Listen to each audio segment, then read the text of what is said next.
Let's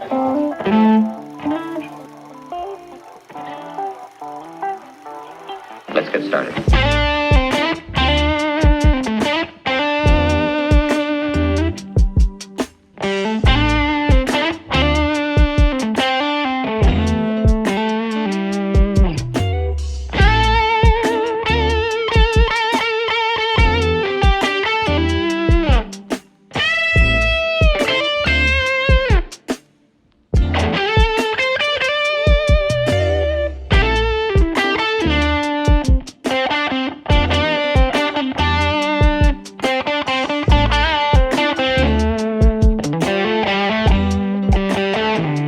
So you're wondering, how do you get good guitar tones with Logic stock guitar amps?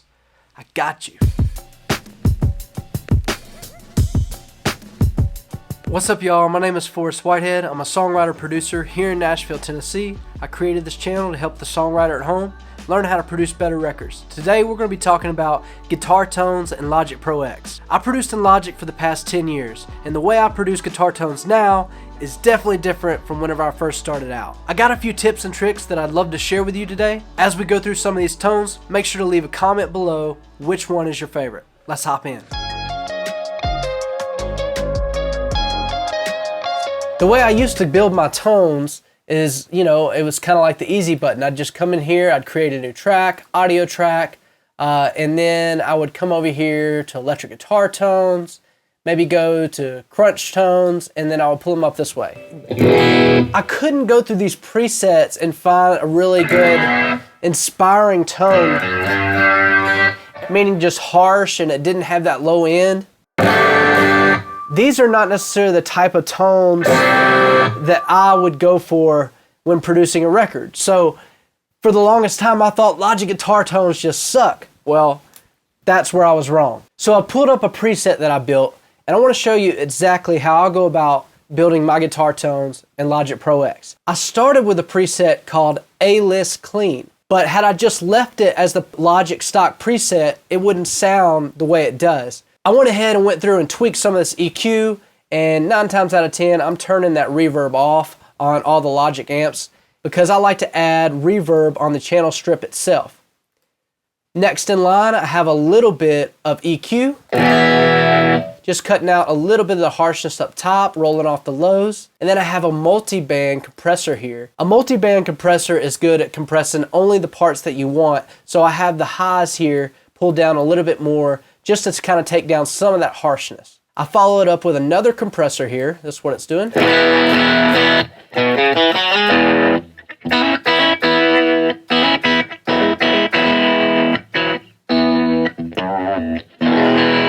And this part where it gets really fun because I've added an echo here. And sometimes I find that if you add the echo plug, instead of doing it through the pedal board, you have a little bit more control over the delays. So this is what's happening. This is really turning into like a Nashville Tele sound. We're going to end up this tone here with a little bit of room reverb. So that gives us more space. I don't really like using the reverb that's on the amp setting. I just find that whenever you add your own reverb at the end of the chain, that it sounds better in the overall tone. Real country stuff, if I wanted to do more picking stuff. It wasn't until I started building these custom presets that had all of these different stock plugins, might I add, but all of these different stock plugins in the chain that actually created the tone that I heard in my head. I have several of these tones that I built for a collection of my guitars, and I'm planning to share these preset packs with you very soon to make it easier on you to get great guitar tones.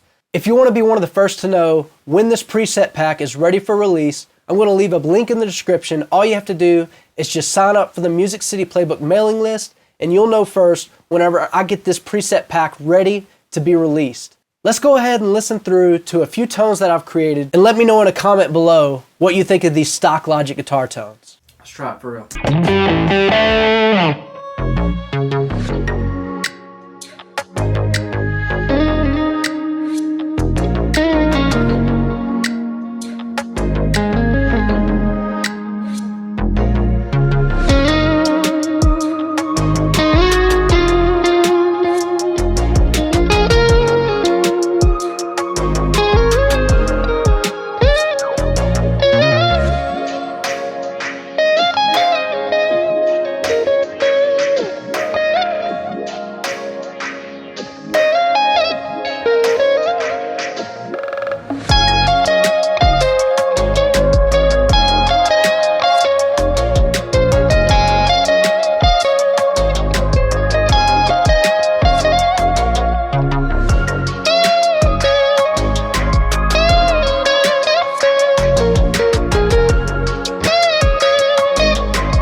Hey, I appreciate you hanging out to the end of the video. Just wanted to remind you to sign up for the Music City Playbook mailing list at the link in the description. That way you'll be the first to know when these preset packs are ready to be released. We'll see you next time.